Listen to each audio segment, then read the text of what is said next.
Lola, kumikidlat na naman po. Natatakot po ako. Baka tamaan po tayo, Lola.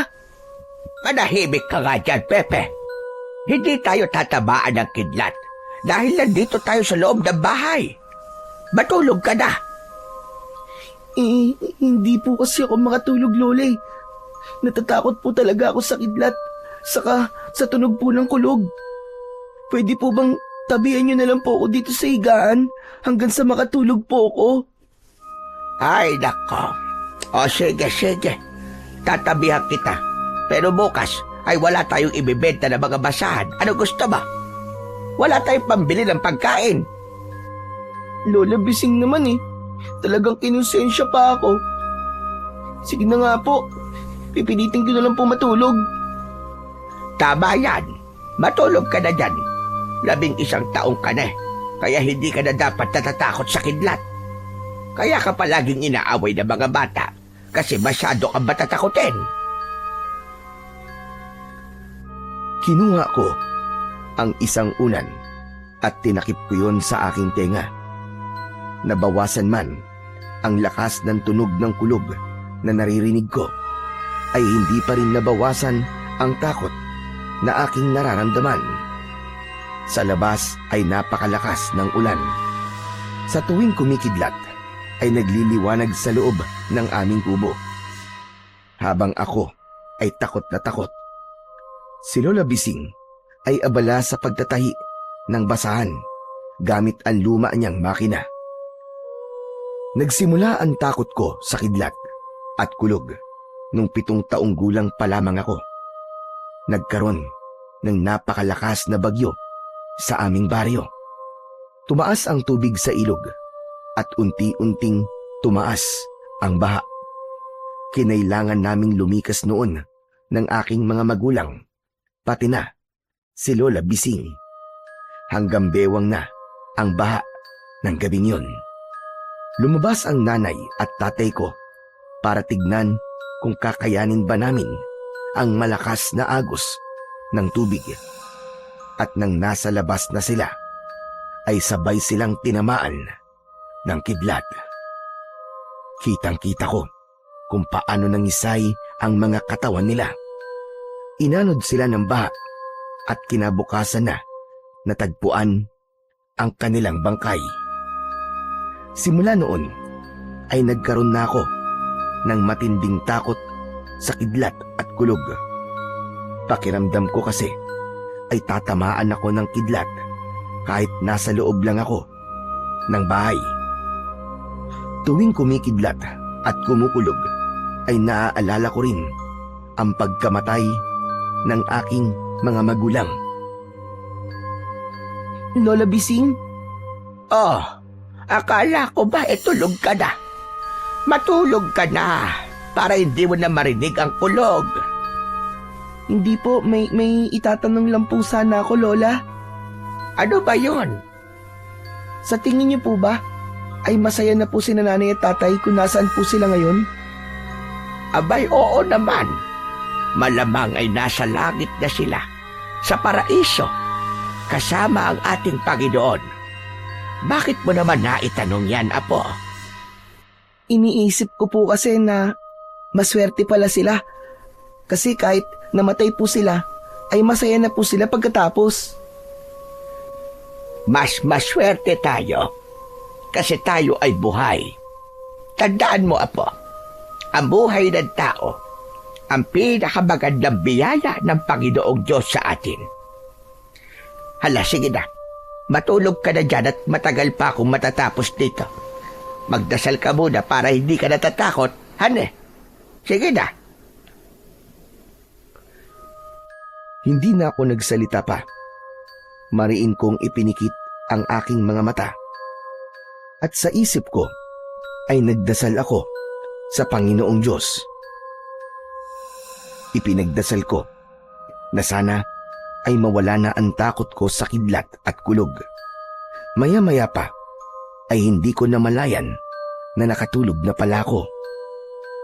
Kinabukasan ng umaga ay maaliwalas na ang panahon. Basang-basa ang lupa dahil sa malakas na ulan noong nakaraang gabi. Matapos naming kumain ng almusal, ay hinati na namin ni Lola Bising ang mga basahan na kailangan naming ibenta.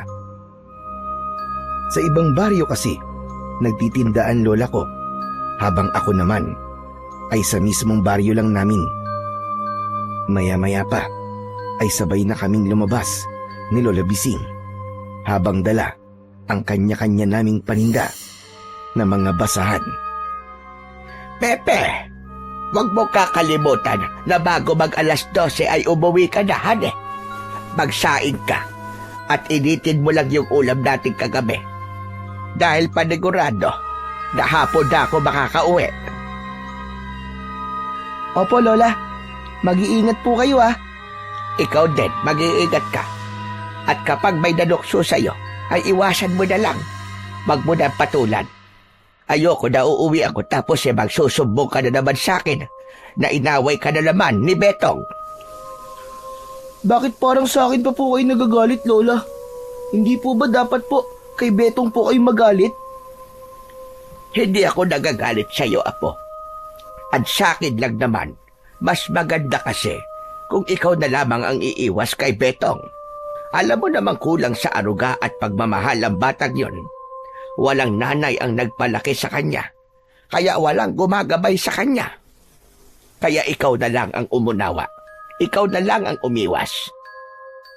Sige po, ako na lang po ang iiwas kay Betong kapag tinukso na naman po niya ako. O sige, paano? Mauna na ako sa iyo. Marahan akong tumango sa lola ko bago tuluyang umalis si Lola Bising. Hindi mo na ako umalis. Ang totoo kasi ay medyo nag-aalangan akong umalis dahil natatakot ako na makita ako ni Betong. Sa lahat kasi ng mga bata sa baryo namin, si Betong ang pinakamalakas na mang-asar. Magkaedad kami pero mas malaki siya kesa sa akin. Natatandaan ko pa nga na minsan ko na siyang pinatulan. Nagsuntukan kaming dalawa pero wala akong naging laban sa kanya. Ay nako, kung pwede nga lang na dito na lang ako sa bahay eh. Pero wala eh, kailangan ko kasing tulungan si Lola Bising sa pagbibenta nitong mga basahan. Lord, sana naman ay wag ko pong makasalubong si Betong. Ibigay niyo na lang po sa akin ang araw na to, Lord. Please lang po. Huminga muna ako ng malalim bago ko nagsimulang maglakad. Makalipas ang ilang minuto, ay meron na kagad bumili sa akin ng 3 piraso ng basahan. Naglakad-lakad pa ako. Inisip ko na sana ay maubos na kagad ang mga dala kong basahan para matuwa si Lola Bising sa akin.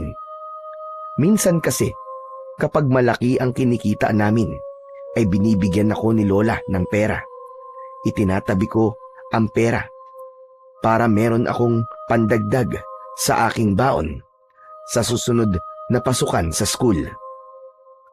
Nang matapos ko na maikot ang aming baryo, ay nagdesisyon na akong bumalik sa aming bahay. Ay salamat.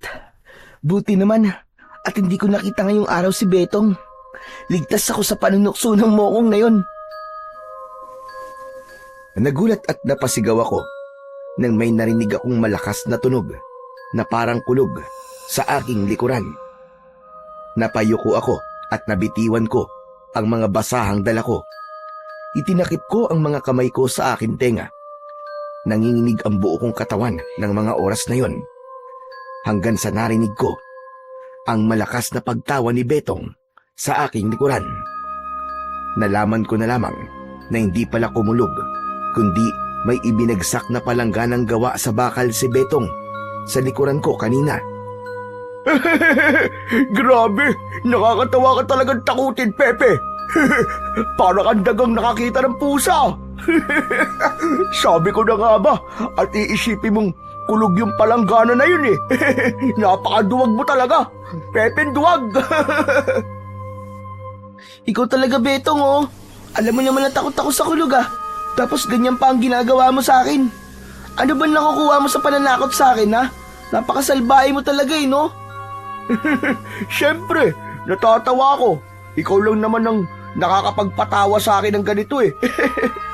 Ayaw mo ba nun? Kahit paano ay meron kang silbi sa daigdig.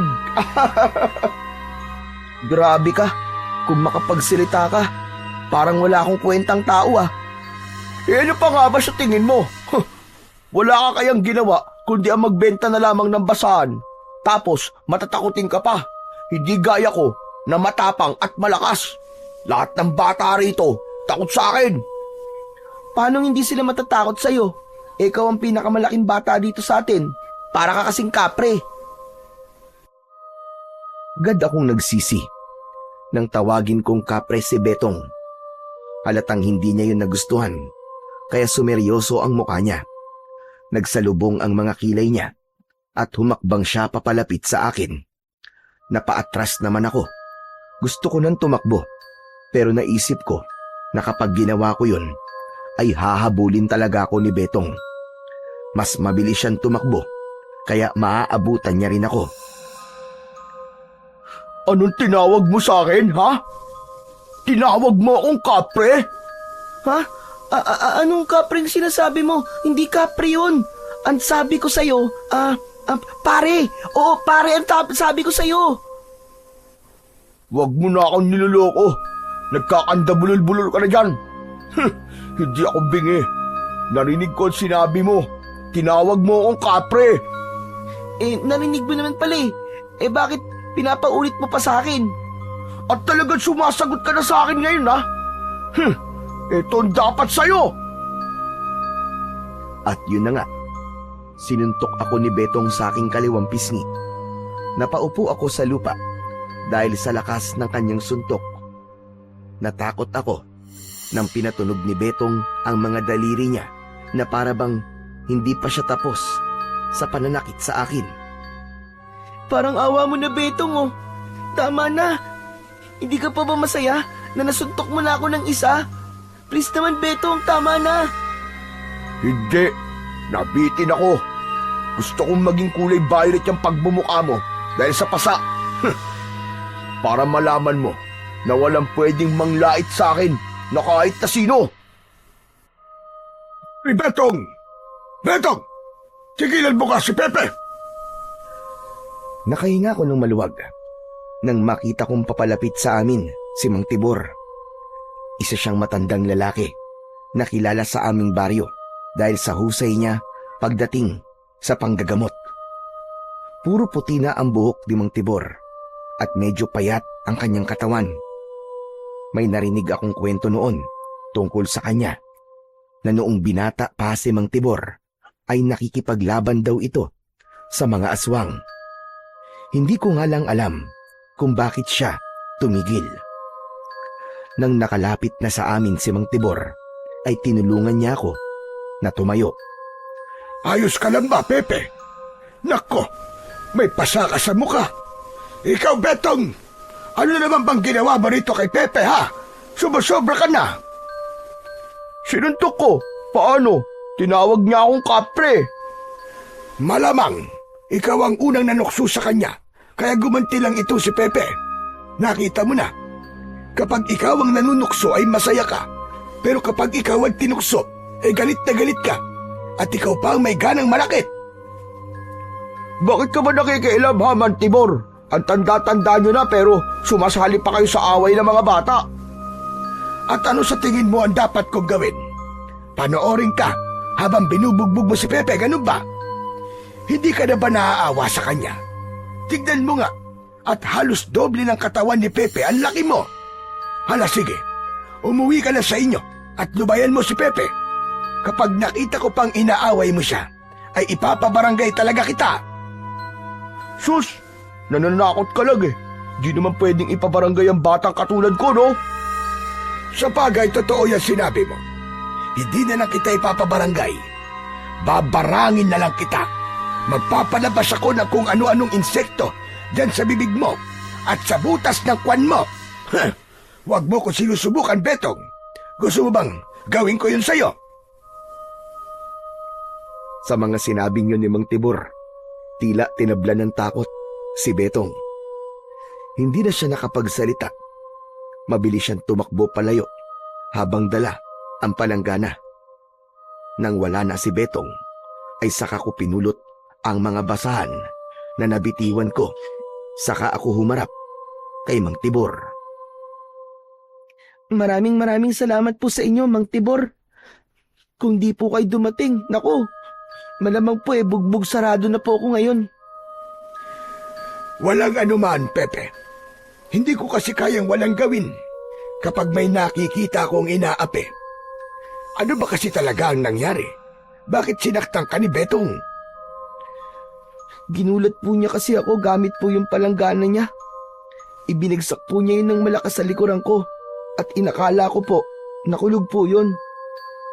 Nung natakot po ko, tinawanan pa po niya ako. Tapos, natawag ko po siyang kapre. Pero hindi ko naman po sinasadya yun eh. Bigla na lang po kasing lumabas sa bibig ko yung salitang yun. Hindi ko naman po intensyon na tuksuin din po siya. Masama ang manukso. Pero alam ko na hindi mo yun sinadya. Isa pa, dapat lang naman yung kay Betong upang maramdaman niya rin kahit minsan ang pakiramdam ng tuksuin. Pero, Mang Tibor, nagsisisi po ako sa ginawa kong yun. Bukod po sa mukhang nasaktan ko po ang damdamin ni Betong, ay nagkaroon pa po ako ng pasa sa mukha ko. Nako, kapag nakita po ito ni Lola Bising, sigurado po napapagalitan po niya ako. Ipaliwanag mo na lang ng maayos kay Bising ang nangyari. Alam ko na maiintindihan naman niya yun. Sana nga po. Pero totoo po ba yung sinabi niyo kanina kay Betong? Marunong po ba talaga kayong mambarang? Oo naman. Pero huwag kang mag-alala.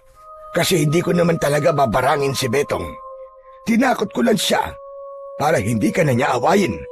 Isa pa, hindi na ako nang babarang ngayon dahil natatakot ako na bumalik sa akin ang masamang ginagawa ko sa mga tao. Ang galing niyo po pala talaga, Mang Tibor. Ang dami niyo pong alam gawin. Oo nga po pala. Kailangan ko na pong umuwi, Mang Tibor. Magluluto pa po kasi ako ng pagkain ko. O sige. Mag-iingat ka ha, Pepe. At kapag inaway ka ulit ni Betong, ay huwag kang matatakot na magsumbong sa akin. Ako ang bahala sa kanya. Maraming salamat po uli, Mang Tibor. Sige po. Uuwi na po ako. Nakangiti akong kumaway kay Mang Tibor bago ko naglakad pauwi sa aming bahay.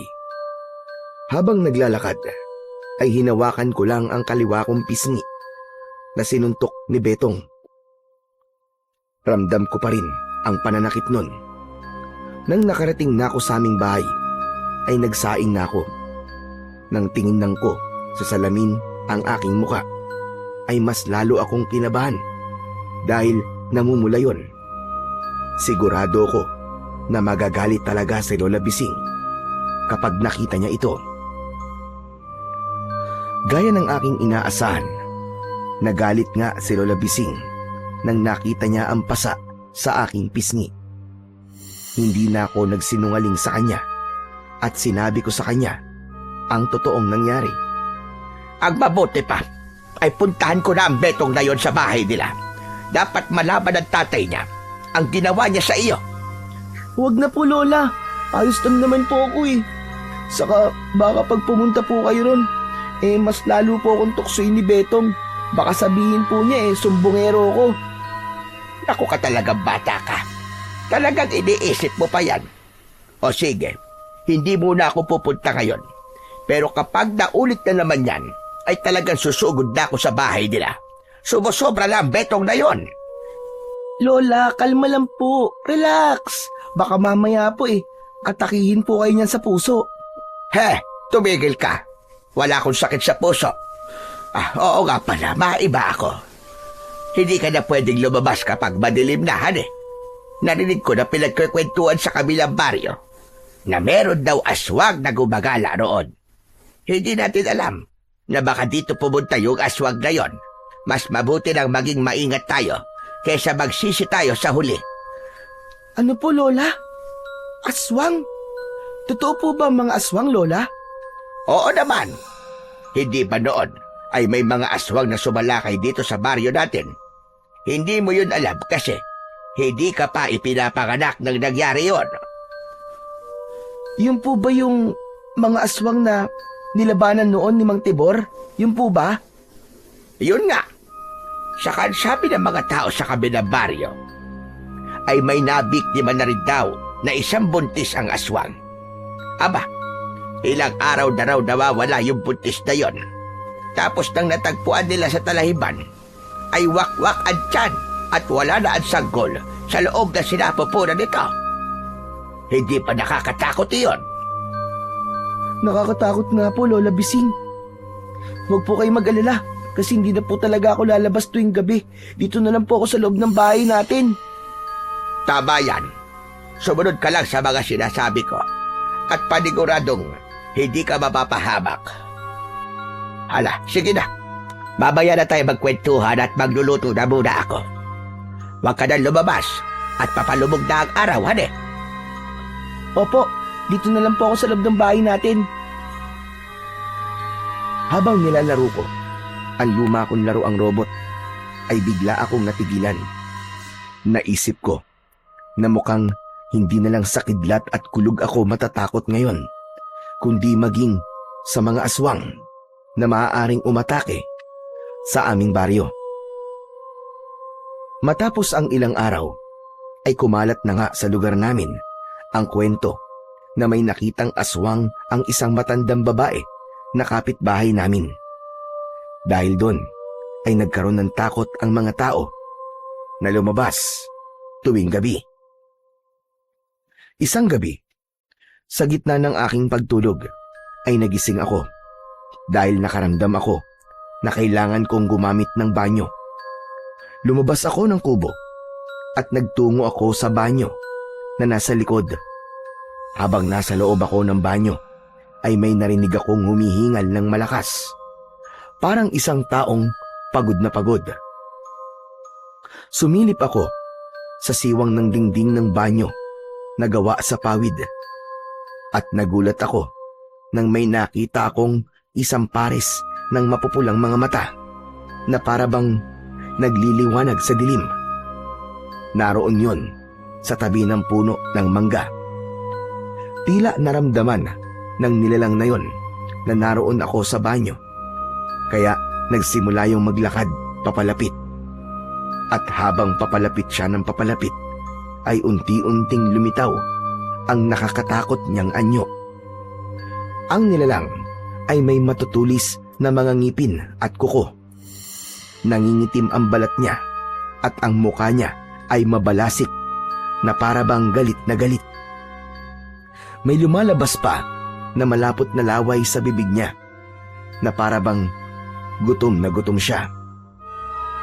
Lola! Lola, tulungan niyo po ako! May aswang! May aswang! Paulit-ulit ako na sumigaw hanggang sa bumukas ang pinto ng banyo at bumungad si Lola Bising na may dalang itak. Nasaan ang aswang? Nasaan? Nandiyan po siya sa labas kanina, Lola. Papalapit po siya rito sa akin. Pero wala naman ako nakikita dito. Sandali nga. Ako ba'y binibiro mong bata ka? Hindi po, Lola. Nagsasabi po ako ng totoo. May aswang po talaga diyan kanina, maniwala po kayo. Sumilip ako sa labas pero hindi ko na nakita ang nakakatakot na nilalang. Totoo po, Lola, maniwala po kayo sa akin. Nandyan lang po talaga siya kanina. Siguro po umalis siya nang sumigaw po ako. Halika na. Pumasok na tayo sa loob. Pagpasok namin ni Lola Bising sa aming kubo, ay agad niyang sinarado ang pinto. Kinuha niya ang garapon na puno ng asin at naglagay siya ng asin sa ilalim ng pinto. Binuksan niya ang bintana at saka siya nagsaboy ng asin sa labas. Lumayas ka rito, aswang ka! Huwag na huwag ka nang babalik dito at hindi kami natatakot sa iyo. Kaya-kaya kitang tantarin gamit ang aking matalas na itak. Subukan mo! Matapos yun, ay isinarado na ni Lola Bising ang bintana. Lola, bakit naman po kayo nagsayang ng asin? May nakapagsabi sa akin na takot daw ang mga aswang sa asin. Hayaan mo na. At kung maubos ang asin, ay bibili na lamang ako. Mas mabuti nang gumastos ako sa pagbili ng asin kaysa pasukin tayo rito ng pesteng aswang na yon. Bumalik na kami ng aking Lola Bising sa pagkakahiga sa papag. Pero nahirapan na akong makatulog dahil hindi talaga maalis sa utak ko ang itsura ng aswang na nakita ko sa labas ng banyo. Kahit ipikit ko ang mga mata ko, ay nakikita ko pa rin siya. Takot na takot ako dahil iniisip ko na baka balikan kami ng aswang na yon. Nang sumunod na araw, ay ikinuwento ni Lola Bising sa mga kapitbahay namin ang nangyari. Ayoko na sanang ikwento pa yon sa iba kasi ayoko na pag-uusapan kami ng mga tao, pero wala na akong nagawa kasi sadyang tsismosa ang lola ko. Habang nagbebenta ako ng basahan, ay nilapitan ako ni Mang Tibor at kinausap niya ako tungkol sa aswang na nakita ko kagabi. Pepe, nakarating sa akin na nakita mo raw yung aswang kagabi. Kumusta naman kayo ng lola mo? Nasaktan ba kayo? Hindi naman po. Pero akala ko po talaga katapusan ko na kagabi. Nasa banyo po ako tapos may narinig po akong humihingal. Yun, pagsilip ko po doon, may papalapit po sa akin. Nakita ko po aswang. Mabuti na lang po at nakasigaw ako kaya tinulungan po ako ni Lola. Yun, mukhang natakot po yung aswang kay Lola kasi may dala po siyang itak kaya biglang nawala po yung aswang. Hindi pa rin pala nagbabago si Bising. Napakatapang pa rin niya. Ha? Ano pong ibig niyong sabihin na matapang pa rin po si Lola? Ay, wala naman. Ang ibig ko sabihin ay palaban talaga ang lola mo. Nung araw ganun kasi yun. Ang daming ang gustong manligaw sa kanya nung araw. Kaso ay natatakot dahil palaging nag-aasa ng itak sa tuwing may mga aakyat ng ligaw sa kanya. Tama po kayo. Kahit ngayon po ay matapang pa rin po talaga si Lola. Nung isang araw nga po, susugurin niya raw po sana si Betong. Mabuti nga po't napigilan ko Pero Mang Tibor, ibig po palang sabihin, totoong nandito na po sa baryo natin yung aswang. Tama ka, Pepe. Pero hindi aswang, kundi mga aswang. Po, mga aswang? Ibig po sabihin marami pong aswang. Ganun na nga. Nasabi ko yan dahil nararamdaman ko ang kanilang presensya. Hindi lang isang aswang ang nandito sa baryo natin. Marami sila. Hala, nakakatakot naman po yung sinabi niyong yan, Mang Tibor. Pero hindi po ba, ang sabi po nila ay nakikipaglaban po kayo nun sa mga aswang? Ibig po bang sabihin, makikipaglaban po ulit kayo sa mga aswang? Totoo na nakikipaglaban ako sa mga aswang nung araw. Ang tawag sa mga kagaya ko ay manunugis. Pero matagal na akong tumigil sa ganung gawain. Dahil mahina na ang aking katawan. Masyado na akong matanda, Pepe. Paniguradong mamamatay ako kapag pinilit ko pang makipaglaban sa mga aswang. Lalo akong natakot nang malaman ko na hindi na kayang makipaglaban ni Mang Tibor sa mga aswang. Naiintindihan ko naman siya, pero naaawa ako sa aming lahat dahil kung sakali palang sumalakay ang mga aswang sa aming baryo, ay walang makikipaglaban sa mga ito. Makalipas ang ilang araw, ay napansin ko na araw-araw umuulan. Nakaramdam ako ng takot dahil alam kong kapag nagpatuloy ang masamang panahon, ay kikidlat at kukulog na naman. Isang hapon, awang-awa ako kay Lola Bising dahil umuwi siya ng basang-basa mula sa pagbebenta ng mga basahan. Maging ang mga natirang basahan niya ay basa na rin. Lola naman bakit po kayo sumugod sa ulan? Sana po hinintay nyo na lang pong tumila muna bago po kayo umuwi. Kung hihintayin kong tumila pa ang ulan, ay baka bukas na ako makauwi. Alam mo naman na halos araw-araw umuulan dito sa atin eh. Hindi naman pwedeng abutin ako ng dilim na nasa labas pa ako. Baka mamaya ilapain pa ako ng aswang. Bakit kasi hindi ako nagdala ng payong bago ako umalis? Kasalanan ko. Akala ko naman kasi hindi na uulan. Lola, mabuti pa po. Maligo na po muna kayo at baka mamaya po magkasakit pa po kayo niyan. Tama ka. Mahirap magkasakit sa panahon ito.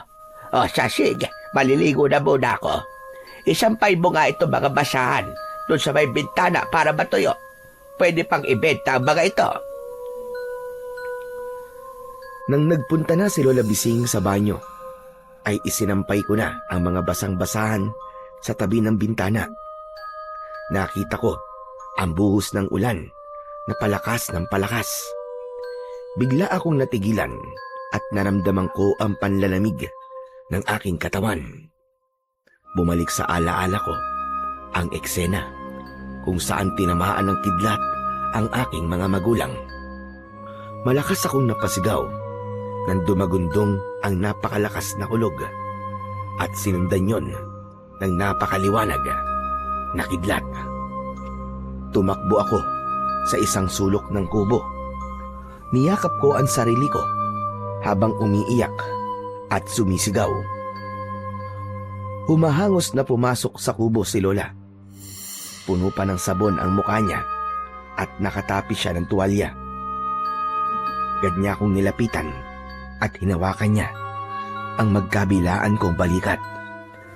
Ano nangyari, Pepe? Bakit ka sumisigaw? Lola, may kulog at kidlat na naman po eh.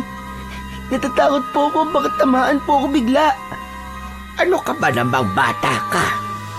Akala ko naman kung ano na nangyari at napakalakas ng sigaw mo. Ilang beses ko bang sasabihin sa iyo na basta't nandito ka sa loob ng bahay ay hinding-hindi ka tatamaan ng kidlat. Ang kulog naman ay tunog lang yon, kaya hindi ka dapat matakot doon. Hindi lang naman po ako sa kidlat at kulog natatakot eh. Natatakot po ako kasi kapag kumukulog at kumikidlat, naaalala ko po yung nangyari po kina nanay at tatay. Bahagyang natigilan si Lola Bising. Sa sinabi ko na yon, may namuong luha sa gilid ng mga mata niya. Hindi ko inasahan na yayakapin niya ako ng mahigpit. Alam ko mahirap makalimutan ang pangyayari niyon, Apo. Napakasakit nun, lalong-lalo na para sa iyo. Dahil nakita mo kung paano nawala ang mga magulang mo. Pero nandito pa naman ako, Apo. Hindi kita iiwan at gagawin ko ang lahat para protektahan ka. Patawarin mo ko kung palagi ako nagagalit sa iyo. Kapag sinasabi mo natatakot ka sa kidlat, patawad kung hindi ko naisip na dahil sa kidlat ay nawalan ka ng nanay at tatay. Habang yakap ko ng mga sandaling yon si Lola Bising, ay doon ko naramdaman ng sobra ang pagmamahal niya sa akin. Patuloy lang akong umiyak habang hindi pa rin nawala sa isip ko ang imahe ng nanay at tatay ko nang tamaan sila ng kidlat. Nang gabing yon, ay patuloy na lumakas ang ulan. Halos magkakasunod din ang kulog at kidlat sa tuwing nagliliwanag ang loob ng kubo. Dahil sa kidlat, ay hindi ko maiwasan ang mapapitlag. Pagkatapos naming maghapunan, ay hinugasan ko na ang aming pinagkainan habang si Lola Bising ay nagtahi ng kanyang mga basahan. Maya-maya ay sumilip sa bintana si Lola Bising. Sinalubong siya ng ampias ng ulan at ng napakalakas na hangin. Diyos ko, mukhang umaapaw na naman ang ilog. Kailangan na nating lumikas bago pa tuluyan tumaas ang baha. Lola Bising, itataas po ba natin yung mga importanteng gamit natin? Oo, pagkatapos ay maglagay ka ng mga damit natin sa bag. Doon muna tayo sa bahay ni Kapitan dahil mataas ang kinatatayuan ng lugar niya. Mas ligtas tayo roon. Hindi na nga kami nagpatumpik-tumpik at agad naming itinaas ni Lola Bising ang mga importanteng gamit na hindi pwedeng mabasa ng baha. Ipinatong namin sa lamesa ang makina sa pagtatahi ni Lola. Matapos yun, ay nagsimula na akong maglagay ng mga damit namin sa bag na ginagamit ko kapag pumapasok ako sa eskwelahan. Lahat na ba ng mga importanteng gamit ay naitaas na natin? Opo, Lola Bising. Sa tingin ko po wala na po tayong nakalimutan. Kung gano'n ay halika na. Umalis na tayo. Etong kapote, suotin mo. Nang sa gano'n ay hindi mabasa ang bag mo. Paano ka po, Lola? Magpapayong na lang ako. Pero baka lipa rin po ang payong nyo Napakalakas pa naman po ng hangin. Wala na tayong magagawa.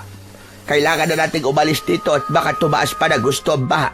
Mas mahihirapan na tayong makaalis kapag ganon. Wala na akong nagawa, kundi ang sumunod na lamang sa gusto ng aking Lola Bising.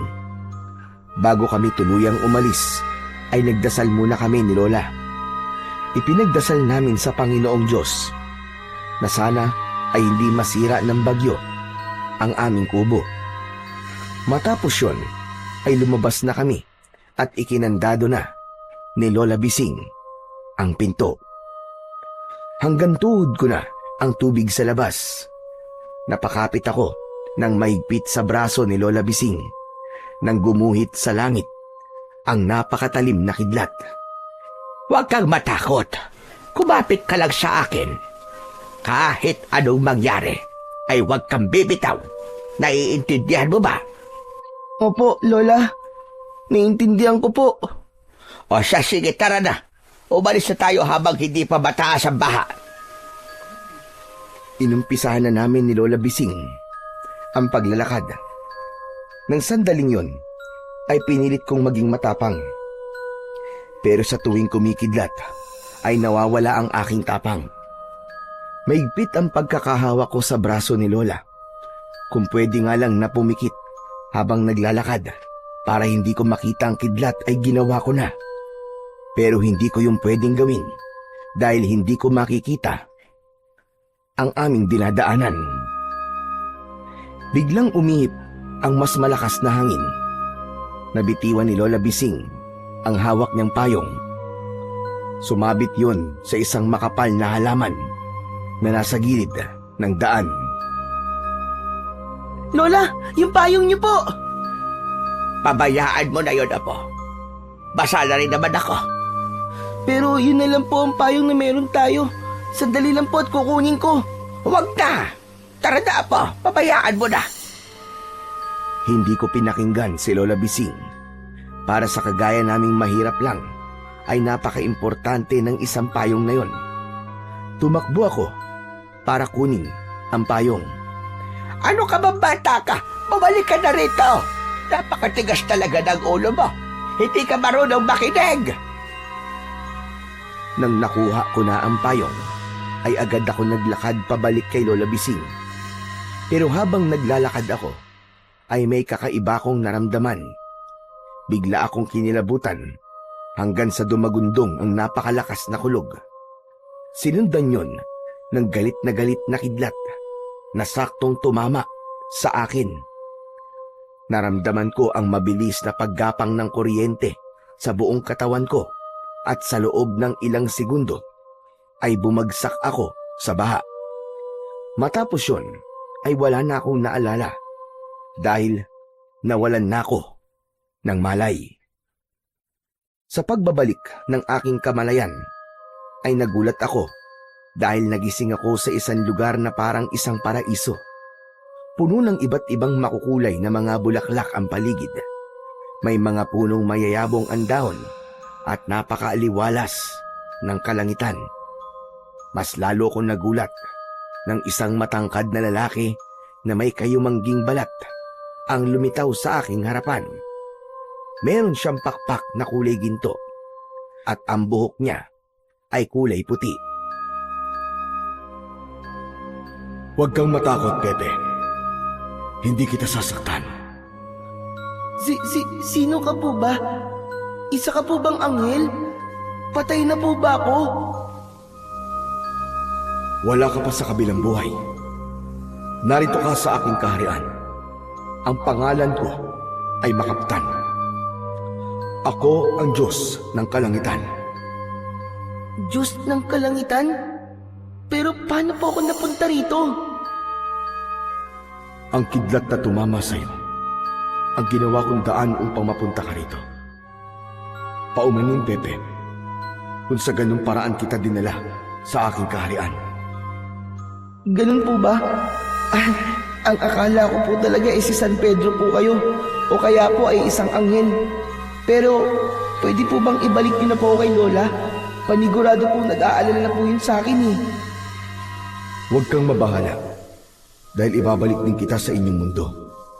Matapos mong malaman ang mga dapat mong malaman. Gaya po ng ano? Ang pagdating ng mga aswang sa inyong baryo ay umpisa pa lamang ng mas matinding dilubyo na inyong mararanasan at hindi ko kayang hayaan na mangyari yon. Kaya pumili ako ng isang taong karapat-dapat na magtaglay ng isang pambihirang kapangyarihan. At ikaw ang aking napili, Pepe. Ano? Pero bakit po ako? Saka ano po bang kapangyarihan yan? Igagawad ko sa'yo ang kapangyarihan ng kidlat. Isang kapangyarihan kung saan magkakaroon ka ng pambihirang kakayahan na gamitin ang kidlat at kuryente bilang iyong sandata na magagamit mo sa pakikipaglaban sa mga aswang. Naku, bakit naman sa dami po ng kapangyarihan kidlat pa po. Hindi niyo po na itatanong. Takot po ako sa kidlat Baka po pwedeng iba na lang. Gaya po ng tubig o kaya po apoy. Hindi ka maaaring mamili. Isa pa, kailangan mong harapin ang takot mo upang mailigtas mo ang inyong baryo. Gamitin mo ang kapangyarihan na yun sa kabutihan at pagpigil sa malalaking pagsalakay ng mga aswang. Malaki ang tiwala ko sa iyo, Pepe. Huwag mong pagdudahan ang iyong sarili kahit ikaw ay isang bata. Magsasalita pa sana ako, pero biglang nagliwanag ang buong paligid. Wala na akong nakita hanggang sa may naramdaman akong parang isang bagay na bumaon sa aking dibdib. Pagkatapos nun, ay muling nagdilim ang aking paningin. Nagising ako na nakahiga sa papag sa aming kubo. Mabigat ang aking buong katawan, kaya hindi ako makagalaw ng gusto. Pinilit kong lumingon sa aking kanan at nakita ko si Lola Bising at Mang Tibor na nasa pagkainan at parehas silang nakaupo. Umiiyak ng panahong yon si Lola Bising. Wala ka naman talagang magagawa para magising ang apo ko, Tibor. Ginawa ko na lahat ng aking makakaya. Pero mukhang ang magagawa na lang natin ay ipagpasa Diyos ang kapalaran ni Pepe. Mainam sana kung madadala siya sa ospital. Pero nasira ang tulay palabas ng ating baryo, kaya hindi natin siya madadala roon. Pero masasabi kong mapalad pa rin si Pepe. Dahil nagawa pa rin niyang mabuhay matapos niyang tamaan ng kidlat. Kasalanan ko ito. Kasalanan ko ito, Tibor. Sana ipinigilan ko siya kunin yung payong. O kaya, mas sinigpitan ko pagkakahawak ko sa pesting payong na yun para hindi yun nilipad ng hangin. Hindi sana tinamaan ng kidlat si Pepe. Kapag hindi na nagising ang apo ko, walang ibang dapat sisihin kundi ako. Huwag mong sisihin ang sarili mo, Bising. Wala kang kasalanan sa nangyari dahil hindi mo yung kagustuhan. Aksidente yon at hindi mo yun mapipigilan. Ipagdasal lang natin na magising na si Pepe. Mahal na mahal ko ang apo ko, Tibor. Hindi ko kayang mabuhay nang wala siya. Siya na lamang ang meron ako. Ano pang magiging buhay ko kung wala na siya? Naluha ako nang marinig ko ang mga sinabi ni Lola Bising. Hindi ko inakala na ganon katindi ang pag-aalala ni Lola Bising sa akin. Lola? Diyos ko! Panginoon ko! Gising na ang apo ko! Salamat sa Diyos! Nagmamadaling lumapit sina Lola Bising at Mang Tibor sa akin. Hindi malaman ni Lola kung hahawakan ba niya ako o hindi. Diyos ko, salamat Panginoon at gising ka na. May masakit ba sa iyo? Anong nararamdaman mo, apo? Nauuhaw po ako. Sakali. Kukunan kita ng tubig. Nako, salamat po Panginoon. Maraming salamat po. Nagmamadaling kumuha ng tubig sa kusina si Lola Bising, habang si Mang Tibor naman ay nakangiti habang nakatingin sa akin. Ang lakas mo talaga. Sanasalitaas, bata ka. Biruin mo, buhay ka pa rin kahit tinamaan ka ng kidlat. Saka nakapagtataka na kahit na anong marka o pasa sa katawan mo, ay wala kang tilamo. Ang akala ko nga rin po ay katapusan ko na po, Mang Tibor. Ganyan talaga kapag mabait na bata. Palagi pinoprotektan ng mga anghel. Nang sinabi ni Mang Tibor ang salitang anghel, ay naalala ko si Makaptan. Dahil napagkamalang ko siyang isang anghel. Doon ko tinanong ang akin sarili kung totoo bang nangyari yon o isa lamang yung panaginip. Sasabihin ko sana kay Mang Tibor ang tungkol kay Makaptan, pero hindi ko na nagawa dahil bumalik na si Lola na may dalang isang baso ng tubig. Tinulungan ako ni Lola Bising na bumangon para makainom ako. Hindi pa rin ako makapaniwala na gising ka na, Pepe. Ang akala ko talaga ay susunod ka na sa nanay at tatay mo. Kaya ako'y labis na nasasaktan. Mabait kasi ang apo mo, Bising. Saka hindi pa talaga niya oras. Sigurado ako na marami pang dapat gawin niyang si Pepe. Kaya hindi pa siya kinukuha ng ating Panginoon. Napangiti na lamang ako sa sinabi na yon ni Mang Tibor. Nang sandaling yon, inisip ko na isang panaginip lang ang nangyaring pakikipag-usap ko sa Diyos ng Kalangitan na si Makaptan. Naisip ko na imposible yung mangyari, lalo na ang pagkakaroon ko ng kapangyarihan. Hindi ako makapaniwala na nabuhay pa ako matapos akong tamaan ng kidlat, lalo na't sinabi sa akin ni Mang Tibor na bihira ang mga taong nabubuhay kapag tinamaan ng kidlat. Nakakapagtaka rin na wala akong nakuwang pinsala sa aking katawan. Kaya naman, labis ako nagpasalamat sa Panginoon dahil alam ko na pinotektahan niya ako. Kahit malakas na ako, ay pinagpahinga pa rin ako ni Lola Bising. Hindi muna niya ako pinagbenta ng basahan. Mas naging maasikaso rin si Lola sa akin simula noon. Isang hapon, naabutan ako ni Lola Bising na nag-iigib nang umuwi siya mula sa pagbebenta ng basahan. Ano ka ba? Bakit nag-iigib ka? Hindi ba sabi ko sa iyo ay magpahinga ka na muna? Kaya ko naman na po, Lola. Saka wala na po kasing tubig sa banyo natin eh. Kahit na ba hinintay mo na lang sana ako para ako na gumawa yan. Akin na nga yung timba na yan at ako na magdadala dyan sa banyo. Nang kukunin ni Lola Bising ang timba, ay nahawakan niya ang kamay ko. Nagtaka ko nang biglang napaigtad si Lola Bising nang dumikit ang kamay niya sa aking kamay. May naramdaman din akong dumaloy na kuryente sa aking katawan, papunta sa kamay ni Lola Bising. Ano po nangyari sa inyo, Lola? Hindi ko rin alam, pero parang nakuryente ako nang nahawakan ko yung kamay mo. Hala, paano naman po mangyayari yun, Lola Bising? Aba, malay ko.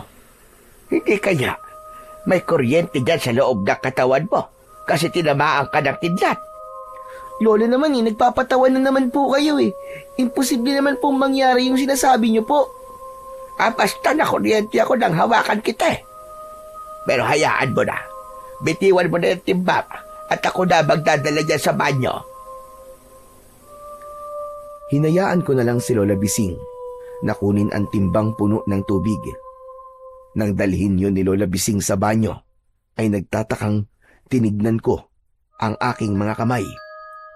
May nakita kong parang maliliit na bultay na lumalabas sa palad ko, pero agad ding nawawala. Kinilabutan ako dahil doon, pero inisip ko na lang na imahinasyon ko lamang yun. Baka kasi dahil sa tinamaan ako ng kidlat ay kung ano-ano na ang nakikita ko. Makalipas ang ilang araw ay naging normal naman ang lahat, kaya nakalimutan ko na ang pangyayaring yun. Pinayagan na rin ako ni Lola Bising na magtinda ng mga basahan. Isang umaga, habang naglalakad ako, nadala ang mga basahan, ay napaatras ako dahil palapit si Betong sa akin. Tuluyan na akong tumalikod para iwasan si Betong, pero tumakbo siya at humarang sa daraanan ko. Betong, alam ko naaawahin mo na naman ako. Kaya pwede bang wag muna ngayon? Kakasimula ko palang magbente. Ang sama talaga ng tingin mo sa akin, no? Iniisip ko talaga na sa tuwing lalapitan kita ay aawahin kita. Eh di ba? Gano'n naman talaga palagi ang ginagawa mo sa akin. Narinig ko lang naman na tinamaan ka raw ng kidlat. Buti at buhay ka pa hanggang ngayon. Paano ka nabuhay, ha? Umami ka nga sa akin. May pagkamaligno ka, no? Ano ba sinasabi mo, Betong? Paano naman ako magiging maligno? Pambihira ka, oo. Aba, malay ko ba? Umamin ka na. Maligno ka, di ba? Hindi ako maligno. Ikaw nga itong mas mukhang maligno sa ating dalawa eh. Ano sabi mo? Ay, sorry. Nabigla lang ako. Binabawi ko na sinabi ko. Sorry talaga, Betong. Hindi, wala sorry sa akin. Noon, tinawag mo akong kapre. Tapos ngayon, maligno naman. Talagang inuubos mo ang pasensya ko. Ang dapat sa'yo ay pinapadugo ang bunganga. Mariing ikiniyom ni Betong ang kanyang kamao. Kitang-kita ko ang galit sa kanyang muka. Nanlaki ang mga mata ko nang akmang susuntukin niya ako. Pero labis ako nagtaka dahil tila naging mabagal ang paggalaw ni Betong sa akin paningin. Kaya naman, bago pa tumama ang suntok niya sa mukha ko, ay napigilan na yun ng isa kong kamay. Nang nahawakan ko ang kamay ni Betong, ay napasigaw si Betong at nanginig ang buong katawan niya.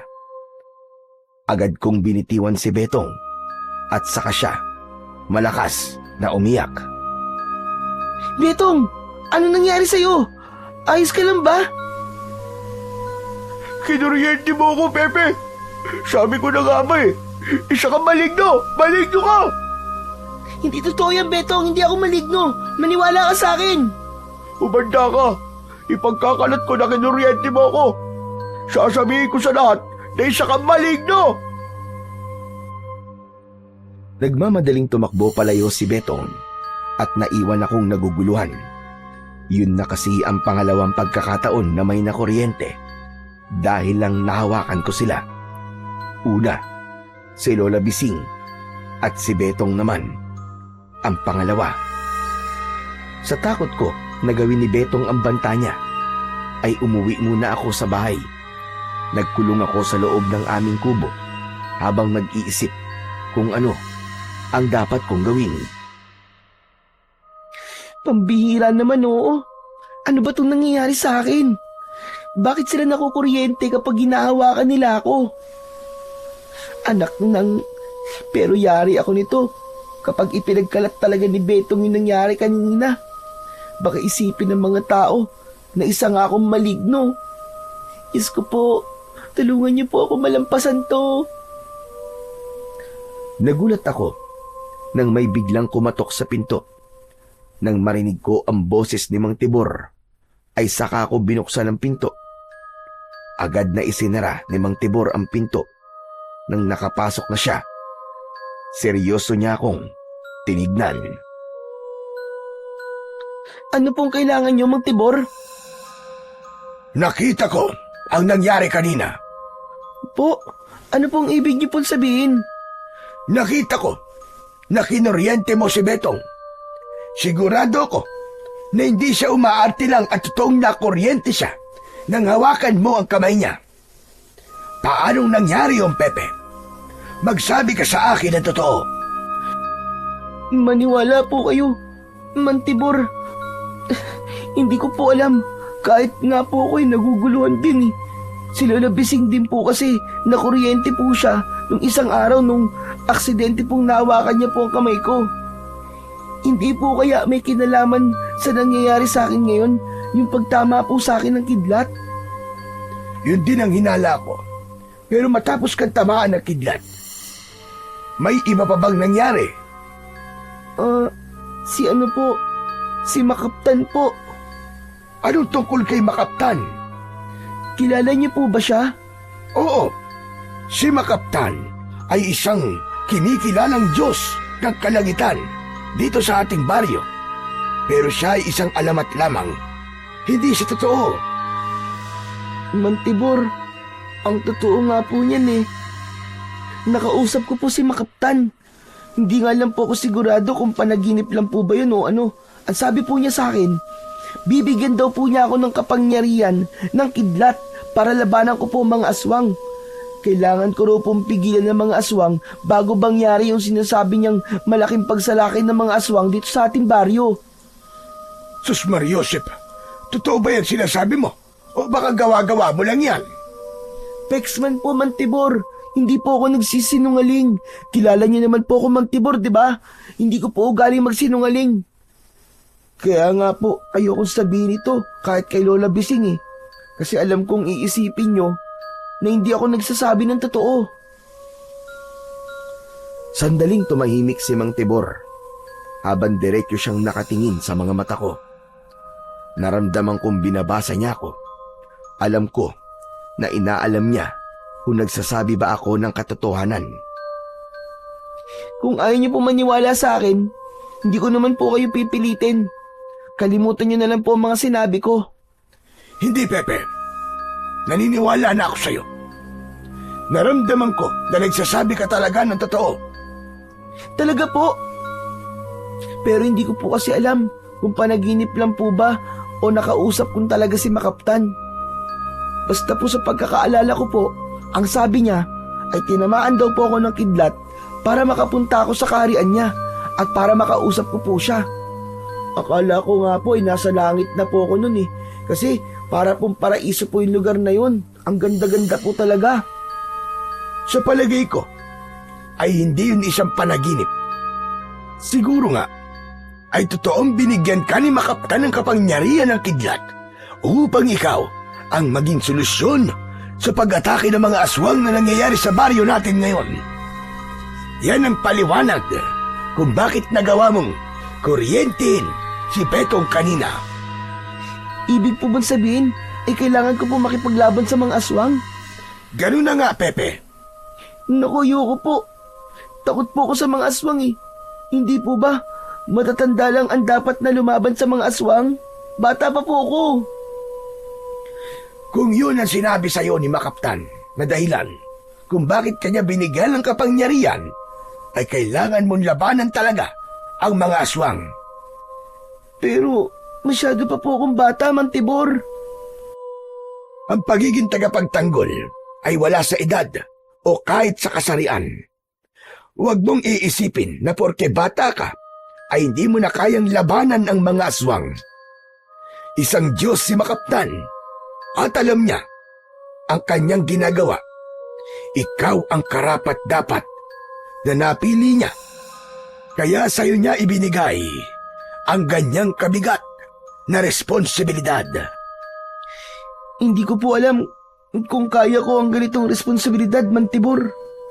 Kinakabahan po talaga ako. Saka hindi rin po ako sigurado kung papayag po ba si Lola Bising na makipaglaban po ako sa mga aswang. Huwag ka mag-alala. Ako ang bahala kay Bising. Ako makikipag-usap sa kanya at ipapaliwanag ko ng maayos sa kanya ang lahat. Tutulungan din kitang gamitin yung kapangyarihan na meron ka. Gagawin ko ang lahat para magamit mo yan ng maayos. Bigla ko natahimik at mas tumindi ang kaba ko. Hindi ko inakala na mabibigyan ako ng ganoong kalaking responsibilidad. Wala akong kaalam-alam sa pakikipaglaban sa mga aswang. Tapos ay napakabata ko pa. Hindi ko maintindihan kung bakit sa akin ibinigay ni Makaptan ang ganong klase ng kapangyarihan. Pagkaalis ni Mang Tibor ay patuloy kong pinag-isipan ang kakaibang bagay na nangyari sa akin. Sa totoo lang, hindi ko ginusto ang magkaroon ng ganong kapangyarihan, lalo na't galing sa kidlat. Nakakatawa ring isipin na takot ako sa kidlat, pero doon pa nagmula ang aking kapangyarihan. Pagsapit ng hapon ay dumating na si Lola Bising. Masaya siya dahil naubos ang mga tinda niyang basahan. Hindi ko muna sinabi sa kanya ang tungkol sa natuklasan kong kapangyarihan na meron ako. Dumating na ang oras namin ng pagkain. Sa gitna ng aming pagkain ay biglang dumating si Mang Tibor. Bumalik ang kaba ko dahil alam ko kung bakit nasa bahay namin si Mang Tibor. Aba, mukhang naamoy mo ang ulam namin kaya nagpunta ka rito, Tibor. Kumain ka na ba? Abay, sabayan mo na kami dalawa ni Pepe. Maraming salamat, Bising. Pero kakatapos ko lamang kumain. Nandito ko dahil may kailangan akong sabihin sa iyo. Parang napaka-importante naman niyang sasabihin mo para lumabas ka na ganitong oras kahit may aswang na gumagala dito sa atin. Mabutit wala ka nakasalubong na aswang habang papunta ka rito. Mang Tibor, pwede po bang saka na lang natin yan sabihin kay Lola? Wala na tayong panahon para sabihin ito sa kanya, kundi ngayon. Mas maaga niyang malalaman ng lahat ay mas maganda. Teka, sandali nga lang, Pepe. Alam mo sasabihin ni Tibor? May alam ba kayo na hindi ko alam? Bising, alam ko ang mga sasabihin ko ay mahirap paniwalaan. Pero ito ay pawang katotohanan lamang. May kapangyarihan ang iyong apo. Isang kapangyarihan mula sa kidlat at may kakayahan siyang magpalabas ng kuryente sa kanyang katawan. Nakuha niya yon nang tamaan siya ng kidlat. Teka, ano ba kalokohan ito? Kung binibiro niyo lamang ako ay wag gayon. Wala ako sa wisyo para makipagbiruan sa inyong dalawa. Totoo mga sinabi ko, Bising. Kailangan mo maniwala. Nang tamaan ng kidlat si Pepe, ay yun ang nagdala sa kanya sa lugar kung nasaan si Makaptan. May talagang kasinungalingan na sinasabi mo. Si Makaptan, isa lamang siyang alamat.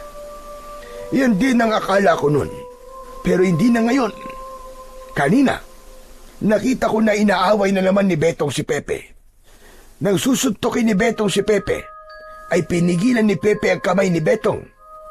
Nang nahawakan ni Pepe ang kamay ni Betong, ay nakuryente ang salbahing batang yon. Kung iniisip mo na gawa-gawa ko lang ang kwentong yon, ay pwede kitang samahan ngayon kina Betong para itanong kung totoo nga ba ang sinabi ko. Nabanggit din sa akin ni Pepe na nung isang araw daw ay nakuryente ka rin nang hawakan mo siya. Pag-isipan mo, Bising, at saka mo sabihin sa akin kung nagsasabi ba ako ng totoo o hindi.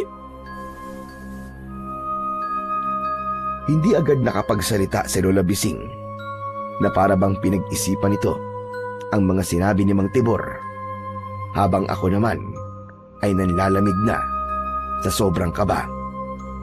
Kung ganon, ay kapangyarihan ng kuryente si Pepe dahil tinamaan siya ng kidlat. Opo, Lola. Si Makaptan po nagbigay sa akin. Kinausap po niya ako habang wala po akong malay noon.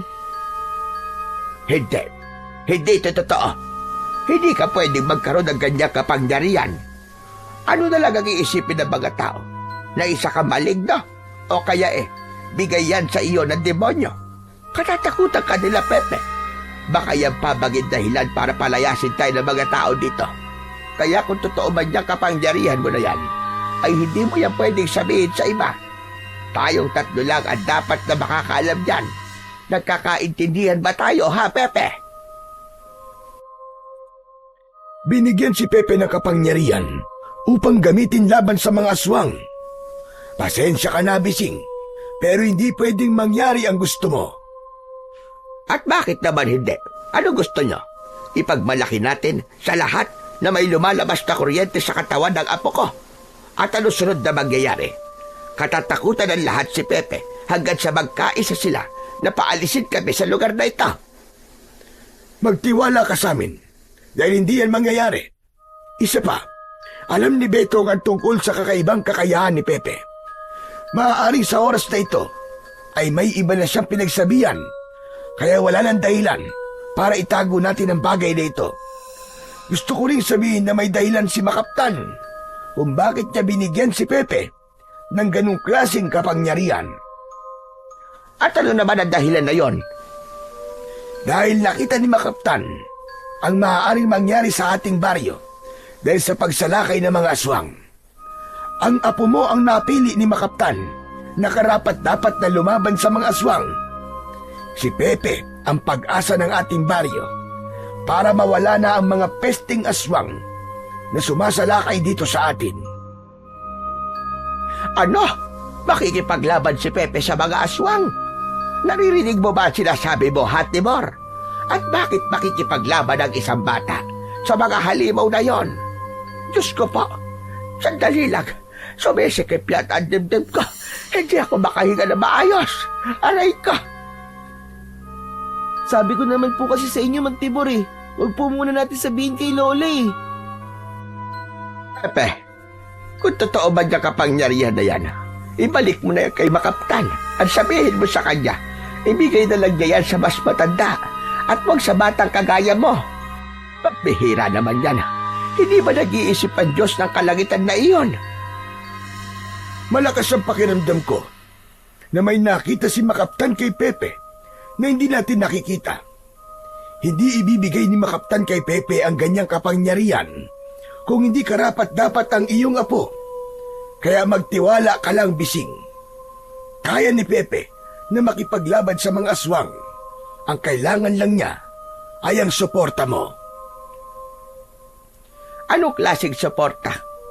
Anong suportahan siya sa bagay na maaaring maging dahilan ng kanyang kamatayan? Hindi. Ayoko.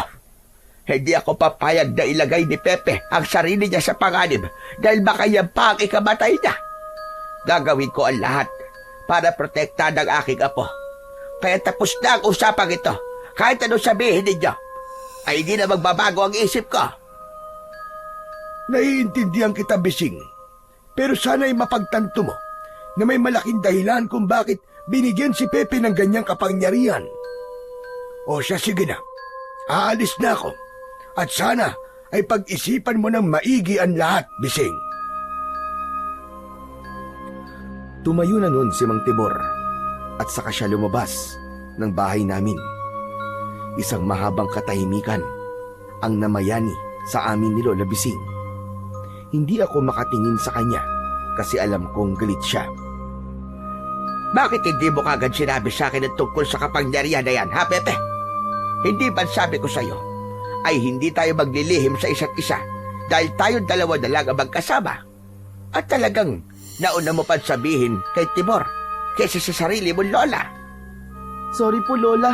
Akala ko po kasi ay wala lang po ito nung una Pero nang nakausap ko po si Mantibor at ipinaliwanag niya po sa akin ng lahat, ay doon ko lang po naintindihan na may kapangyarihan po talaga ako. Kahit na. Pero ito tandaan mo, Pepe.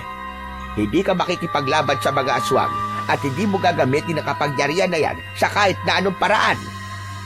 At ang gusto ko, kapag nakausap mo ulit si Makaptan, ay sabihin mo sa kanya na bawiin niya na yung kapangyarihan na yan. Nagkakaintindihan ba tayo, ha, Pepe? Pero Lola, nagkakaintindihan ba tayo? Opo. Wala na akong nagawa, kundi ang sumang-ayon na lamang sa gustong mangyari ni Lola Bising. Alam ko na nag-aalala lamang siya para sa akin at ayaw niya na may mangyaring masama sa akin. Pero matapos ang pag-uusap na yon ni na Lola Bising at Mang Tibor, ay naintindihan ko ng gusto ang bigat ng tungkulin, nakakambal ng kapangyarihan na meron ako. Sa kabila ng maigpit na pagtutol ng lola ko na gamitin ko ang aking kapangyarihan, ay hindi ko pa rin siya sinunod. Lumaki kasi ang kuryosidad ko kung ano-ano pa ang kaya kong gawin gamit ang kapangyarihan na yon. Kaya kapag wala si Lola Bising sa bahay, ay sinusubukan kong magpalabas ng kuryente sa aking mga kamay. Kahit wala akong ginawang pagsasanay, ay tila naging natural na sa akin ang paggamit ng aking kapangyarihan. Kapag iniisip ko na may lalabas na kuryente sa kamay ko, ay mabilis na may lumalabas doon na kuryente. Tumindi rin ang kagustuhan kong gamitin ang kapangyarihan na yon para labanan ang mga aswang, dahil mas naging madalas ang pag-atake ng mga aswang sa aming baryo. Sa kasamaang palad, may mga pinatay na ang mga aswang na mga tao sa lugar namin. Nang panahon na yon, ay nangyari na rin ang aking kinatatakutan. Pinagkalat nga ni Betong sa mga tao na kinuryente ko siya gamit ang aking mga kamay. Si Lola ang humarap sa mga tao at siya ang nakipag-usap. Pinabulaanan niyo ni Lola at sinabi niya na gumagawa lang ng kwento si Betong. Isang gabi, habang naghahapunan, ay binanggit ni Lola Bising ang tungkol sa bagay na yon. Magpasalamat ka sa akin, Pepe, dahil nagawa kong kumbinsihin ng mga tao na wala ka talagang kapangyarihan. Mabuti na lang at napaniwala ko sila. Nagawa-gawa lang ni Betong ang kwentong yon. Pero, bakit po ba kailangan kong itago sa mga tao tong kapangyarihan ko, Lola? Hindi ko naman po ito gagamitin para saktan sila eh. Hindi po ito binigay sa akin ni Makaptan para manakit po ng ibang tao. Kahit na, dahil kapag nalaman nila na may kakaiba kang kakayahan, kakagaya niyan, kahit mabuti ang intensyon mo, ay katatakutan ka pa rin nila. Kung ano-anong masasamang bagay ang iisipin nila sa iyo, at malamang papalayasin nila tayo sa baryong ito.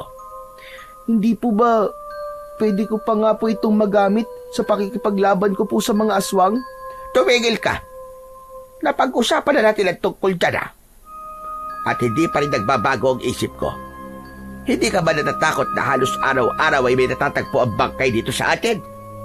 Tapos gusto mo pa labanan ng mga aswang na yon? Basta, sundin mo na lamang ang mga sinasabi ko sa iyo, Pepe, para wala tayong maging problema. Kaya nga po, kailangan na may makipaglaban po sa mga aswang eh. Kasi habang hindi po sila nauubos, ay patuloy po na madadagdagan ng mga namamatay dito sa atin, Lola. Hayaan mo sila, Kapitan, at ang mga tanod na gumawa ng bagay na yan. Bata ka pa, Pepe. Hindi ka pa nararapat sa ganyang kabigat na responsibilidad. At ayoko malaman na nakikipag-usap ka kay Tibor. Kung ano-ano ang ini-impluwensya sa iyo na matandang yon. Hindi na lang ako sumagot kay Lola. Kasi alam ko na kahit na anong sabihin ko at ipaliwanag ko, ay hindi ko na magagawang baguhin ang isip ni Lola Bising. Pero ang kagustuhan kong ipagtanggol ang aming baryo ay nanatili sa aking puso. Nang sumunod na araw, ay muling binulabog ang aming baryo dahil isa na namang bangkay ang natagpuan. Nasa tabi ng ilog ang katawan ng lalaking biniktima ng mga aswang. Gaya ng mga naunang biktima, ay wakwak ang katawan nun mula dibdib hanggang tiyan at wala na yung lamang loob. Nagawa kong makapunta roon dahil wala si Lola Bising sa bahay. Nanlambot ako ng sobra nang makita ko ang bangkay. Hindi na ako nakatagal at naglakad na ako pabalik sa aming bahay. Habang naglalakad ako, ay nakasalubong ko si Mang Tibor. Inaya niya akong magpunta sa bahay niya para makapag-usap kaming dalawa. Naupo kami sa isang mahabang upuan sa likod ng kubo niya na nasa ilalim ng isang puno ng kaimito. Galing ka ba roon sa bagong biktima ng mga aswang? Opo, Mang Tibor. Nagsisisi nga po ako kung bakit pa ako pumunta ron eh. Nakakaawa po yung biktima ng mga aswang, grabe. Hindi ko po maisip kung gaano katindi ang sakit na nararamdaman niya habang winawakwak ng mga aswang ang katawan niya. Nakakatakot na po talaga ang mga nangyayari dito sa atin. Karumal-dumal na po. Nakakatakot talaga. Pero kung tutuusin, hindi dapat tayo matakot. Ang mga aswang ang dapat na matakot sa baryo natin. At naniniwala ako na mangyayari lamang yon kapag ibinakita mo sa mga aswang ang kaya mong gawin, iho. Hindi pa rin po kasi pumapayag si Lola na makipaglaban po ako sa mga aswang eh. Kinausap ko nga po siya noong nakaraang araw. Pero wala pa rin po nangyari. Ayaw niya pa rin. Naiintindihan ko, lola mo. Alam niya kasi ang pakiramdam ng nakikipaglaban sa aswang. Alam niya ang kakaibat nitong panganib. Ano po, si Lola? Nakipaglaban po ba siya sa mga aswang dati? Alam ko na ayaw ni Bising na malaman mo ito. Pero noon, ay katulong ko ang lola mo na makipaglaban sa mga aswang. Napakahusay na manunugis ng yun, lola, kahit isa siyang babae. Pero tumigil na siya nang pinatay ng mga aswang ang iyong lolo. Hindi kasi kaya ng mga aswang na patayin si Bising. Kaya ang mahal nito sa buhay ang ginantihan ng mga aswang. Hindi po ako makapaniwala. Hindi po kasi yan sinasabi sa akin ni Lola eh. At huwag mong sabihin sa lola mo na sinabi ko to sa'yo. Mas lalo yung magagalit sa akin. Kaya hindi na rin ako nagtaka kung bakit ikaw ang pinili ni Makaptan na bigyan ng kapangyarihan. Alam niya na ikaw ay apo ng isang dating mahusay na manunugis. Nasa dugo mo ang pagiging mandirigma, Pepe. Pero mukhang hindi na po talaga magbabago ang isip ni Lola eh. Sa nalaman ko po sa inyo, ay mas lalo ko po siyang naintindihan kung bakit niya po ako pinagbabawalan na harapin po ang mga aswang. Hindi mo pwedeng iburo lang ang kapangyarihan mo. Ibinigay yan sa'yo dahil kailangan mo yang gamitin. Kailangan mong labanan ng mga aswang. Oo nga pala. Nagagawa mo na bang gamitin ang iyong kapangyarihan? Opo, kapag wala po si Lola sa bahay, nagagawa ko po magpalabas po ng kuryente sa mga kamay ko. Saka parang nawala rin po ang takot ko sa kidlat at kulog. Simula po nung tinamaan po ako ng kidlat. Naalala ko rin po na sinabi sa akin ni Makaptan na kailangan ko pong harapin ang takot ko para magawa kong ipagtanggol ang mga tao. Nakita mo na. Alam ni Makaptan ang takot mo, Pepe. Ibig sabihin ay matagal kanyang sinusubaybayan at nakita niya na ikaw talaga ang karapat-dapat na pagbigyan niya ng kapangyarihan. Kaya sana naman, Pepe, gamitin mo yan sa kung saan mo yan dapat gamitin. Magtiwala ka sa iyong sarili, Pepe. Maraming salamat po, Mantibor. Alam ko po kasing magagalit si Lola Bising kapag ginawa ko yung sinabi niyo eh. Ipinagdadasal ko na lang po na sana ay magbago pa po ang isip niya. Ipinagdadasal ko rin yan. Huwag tayo mawalan ng pag-asa. Napapayagan ka rin niya. Dahil hindi matatapos ang patayan hanggat walang kahit isang naglalakas ng loob na labanan ang mga aswang. Pagkatapos namin mag-usap ni Mang Tibor, ay umuwi na ako sa bahay namin. Doon ay nag-isip ako ng paraan kung paano ko mapapapayag si Lola Bising na gamitin ko na ang aking kapangyarihan para labanan ang mga aswang. Pero sa huli ay wala akong naisip at ipinagpasa Diyos ko na lamang ang lahat. Pagsapit ng hapon ay dumating na si Lola Bising. Naramdaman kong pagod na pagod siya, kaya kinuha ko siya ng isang baso ng tubig. O Lola, uminom na po muna kayo. Mukhang pagod na pagod po kayo. Sinabi mo pa. Naglakad na lang kasi ako pa uwi dahil sayang ang pamasahe na ibabayad ko sa tricycle. Kumusta ka pala rito, Apo? Ayos naman po. Kaya lang, may bago na naman pong biktima yung mga aswang. May nakita pong bangkay ng lalaki sa may tabi po ng ilog. Ay nako, grabe na talaga ang patayan na nangyayari ngayon dito sa atin. Kung may iba lang sana tayo mapupuntahan ay matagal na tayo umalis. Kaya, sundin mo palagi ang sinasabi ko sa'yo. Huwag ka nang lalabas kapag madilim na. Narinig ko po sa usap-usapan po ng mga tao na pinasok po ng mga aswang yung bahay ng lalaking yun. Naglalagay din daw po siya ng asin sa pinto at bintana ng bahay niya. Ibig pong sabihin, kahit nasa loob na po tayo ng bahay, ay hindi pa rin po tayo ligtas. Pwede pa rin po tayong pasukin ng mga aswang. Huwag ka mag-alala. Kung papasukin ba ng mga aswang itong bahay natin, ay ako bahala. Palaging bagong hasa ang itak ko at hindi sila sasantuhin nun. Lola, hindi po kaya panahon na para gamitin ko po ang kapangyarihan ko para labanan po ang mga aswang? Pumayag na po kayo. Nangangako po ako na mag-iingat po ako at hindi ko hahayaan na masaktan po ako ng mga aswang. Tumigil ka, Pepe. Tapos na natin pag-usapan ng bagay na yan at sinabi ko na sa'yo na hindi na magbabago ang isip ko. Bakit po ba, Lola Bising? Dahil po ba natatakot kayo na baka mamatay po ako kapag nakipaglaban po ako sa mga aswang? Lola, bakit niyo po ako pinipigilan na gawin ng isang bagay na makapagliligtas po sa ating lahat? Ano pong silbi ng kapangyarihan ko kung hindi ko naman po ito gagamitin? Hindi po ba dapat sinusuportahan niyo po ako dahil nakikipaglaban po kayo noon sa mga aswang, di po ba, Lola? Nanlaki ang mga mata ni Lola Bising sa aking sinabi. Huli na, para bawiin ko yun. Nadulas na ang dila ko. Sandali lang. Kanino mo nalaman ang tungkol sa bagay na yan? Kay Tibor ba? Ang matandang yun talaga. Kahit kailan na napakakati ng dila, humanda talaga siya sa akin. Opo, Lola Bising, kay Mantibor nga po. Siya po nagsabi sa akin na dati po kayo manunugis. Pero wag naman po kayo magalit sa kanya Sinabi lang po niya yun para maunawaan ko kung bakit sa akin ibinigay ni Makaptan ng ganitong kapangyarihan. Ang sabi po ni Mang Tibor ay alam po ni Makaptan na may dugo po ako ng isang manunugis. Kaya sa akin niya po pinagkatiwala ang kapangyarihang meron ako. Kaya Lola, pumayag na po kayo, sige na. Kahit isang beses lang po. Kapag pumalpak po ako, ay sa kanya po ako pagbawalan. Hindi ko na kailangang hintayin na pumalpak ka o may mangyari masama sa iyo. Basta't hindi ka makikipaglaban sa mga aswang at hindi mo gagamitin ang kapangyarihan na yan. Tapos!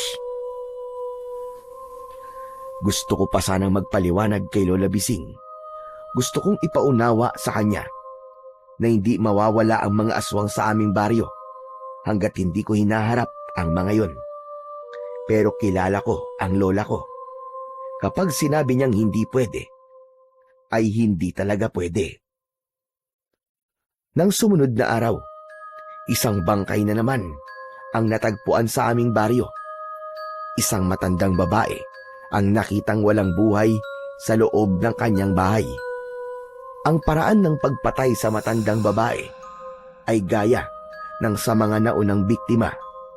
Kaya malinaw sa aming lahat na aswang ang salarin.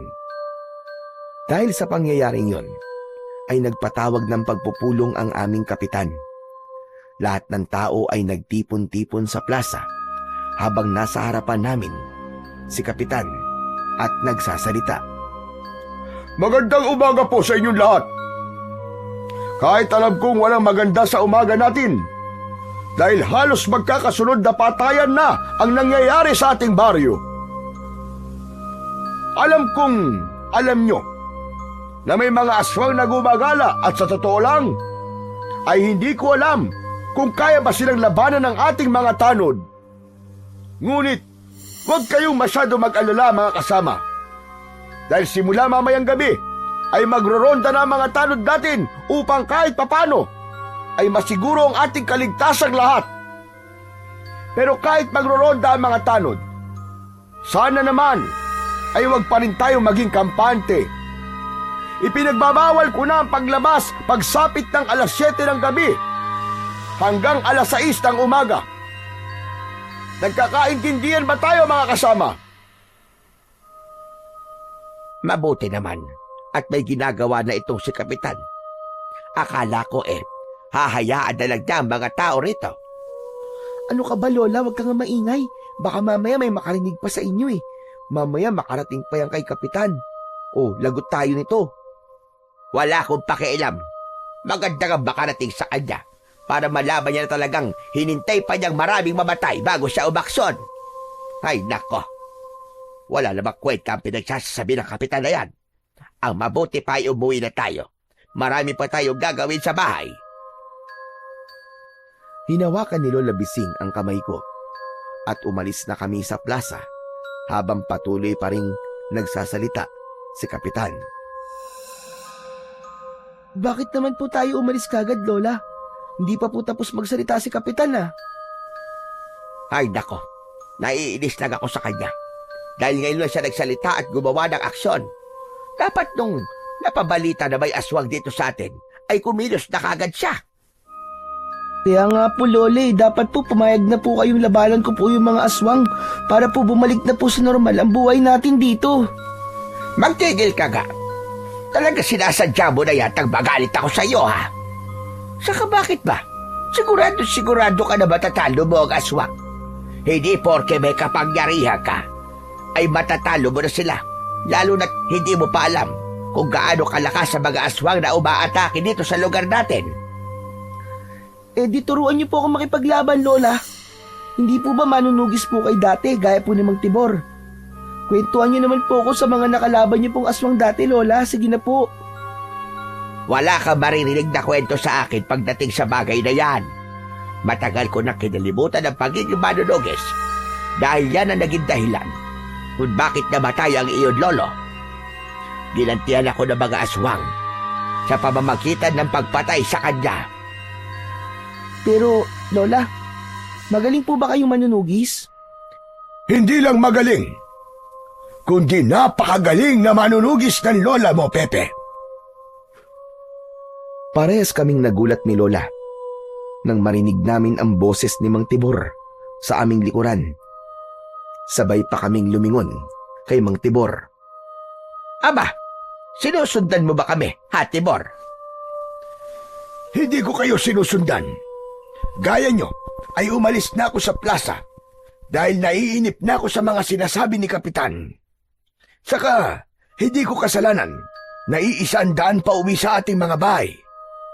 Bising, tutali, magkausap na tayo ngayon. Gusto kong malaman kung pinayagan mo na ba si Pepe na labanan ng mga aswang. Kita mo na, Tibor? Nang dahil sa palagi kang kasama ng apo ko, ay nahawa na siya sa kakulitan mo. Ilang beses ko man sasabihin sa inyo na hindi ako pumapayag at hindi na magbabago pa ang isip ko. Isipin mo na lang ang mga taong maaaring maging susunod na biktima ng mga aswang. Isipin mo ang mauulila sa pagkamatay ng isang pamilya. Tanging si Pepe lang ang pag-asa natin para matapos na ang dilubyong nangyayari ngayon. Naging manunugis ka rin noon, Bising. Alam mo na isa sa mga paraan para tumigil na sa pagsalakay sa isang lugar ang mga aswang ay kapag meron silang katatakutan sa lugar na yon. Kailangan makita ng mga aswang na dapat nilang katakutan si Pepe. Sige, sabihin na natin may kakayahan nga si Pepe na talunin ang mga aswang. At ano mangyayari pagkatapos nun? Kakatakutan si Pepe ng mga tao dahil kakaiba siya. Mas lalo siyang tutoksohin dahil sa kuryenteng lumalabas sa kanyang katawan. Ayoko, Tibor, ayoko. Ayoko mangyari yon sa aking apo. Masyado kang negatibo mag-isip, Bising. Sa tingin mo ba, ay hahayaan ko na maging ganun ang tingin ng mga tao kay Pepe kung sakaling mangyari ang sinasabi mo? Isa pa, hindi makitid ang utak ng mga tao dito. Sigurado ko, napapasalamatan pa nila si Pepe at kapag nangyari yon, wala nang manunukso sa kanya. Ang isipin mo ay ang magagandang bagay na mangyayari, Bising. Tama na, Tibor. Masyado na mahaba itong usapang ito. Kailangan na namin umuwi dahil may mga gagawin pa kami ni Pepe. Tara na, Apo. Iniwanan na namin ni Lola Bising si Mang Tibor. Habang naglalakad, ay nilingon ko pa si Mang Tibor. Nang sandaling yon, ay tuluyan ng gumuho ang pag-asa ko. Napapayag pa si Lola Bising na harapin ko ang mga aswang. Dahil lahat na yata ng klase ng pagpapaliwanag ay ginawa na ni Mang Tibor. Pero matigas pa rin ang lola ko sa kanyang desisyon. Kinagabihan, matapos naming maghapunan, ay inaya ako ni Lola Bising na mag-alay ng panalangin sa Panginoon. Lumuhod kami sa harap ng maliit naming altar na nasa sulok ng aming kubo. Panginoon, naniniwala ako na may dahilan kung bakit mo hinayaan ang pananalasa ng mga aswang dito sa aming baryo. Pero sana, Panginoon, wala ng buhay ang muling mawala. Sana ay tumigil na ang karahasan na dala ng mga aswang. Palagi mo po kami protektahan ng aking apo sa kahit na anong uri ng panganib. Ipinagdadasal ko po na ilayo niyo po kami sa kamatayan na dulot ng mga aswang. Sana po ay matapos na ang dilubyong nangyayari sa aming baryo. Amen. Matapos naming magdasal, ay inutusan ako ni Lola Bising na ayusin na ang aming higaan. Agad akong tumalima. Habang inaayos ko ang papag, ay lumabas si Lola Bising para magtungo sa banyo. Hindi nagtagal, ay narinig ko ang malakas na pagsigaw ni Lola. Unang pumasok sa utak ko ay ang alamin kung anong nangyari kay Lola Bising. Walang pagdadalawang isip akong lumabas at pagdating ko sa likod ng aming kubo ay nagulantang ako nang nakita ko na nakahandusay sa lupa si Lola Bising habang nakaibabaw dito ang isang aswang. Pilit na pinipigilan ni Lola Bising ang aswang na makagat siya nito. Lola! Pepe, bumalik ka sa loob ng bahay. Ikandado mo mga bintana at pinto. Bilisan mo! Pero Lola, Sundin mo na lang ang sinasabi ko sa'yo. Huwag kang mag-alala. Kaya ko ito! Nang sandaling yon, ay nagawa ng kagatin ng aswang sa balikat ang aking lola. Malakas na napasigaw si Lola Bising. Tinignan ko ang mga kamay ko at may maliliit na bultahe ng kuryente ang tila nais kumawala roon. Mariin kong ikinuyom ang aking mga kamay. Lola, sorry, pero susuwayin ko po muna ang gusto nyo. Malakas akong sumigaw upang ilabas sa aking katawan ang matinding tensyon na nasa loob ko. Saka ako mabilis na tumakbo para tulungan si Lola Bising. Nang malapit na ako, ay biglang lumingon sa akin ang aswang at umangil ng malakas. Napahinto ako at napaatras ng sandaling yon. Nilubayan ng aswang si Lola Bising at ako naman ang sinugod niya. Tumakbo ka na, Pepe! Takbo! Iligtas mo ang sarili mo! Ngunit hindi ko sinunod si Lola Bising. Nanatili ako sa aking kinatatayuan.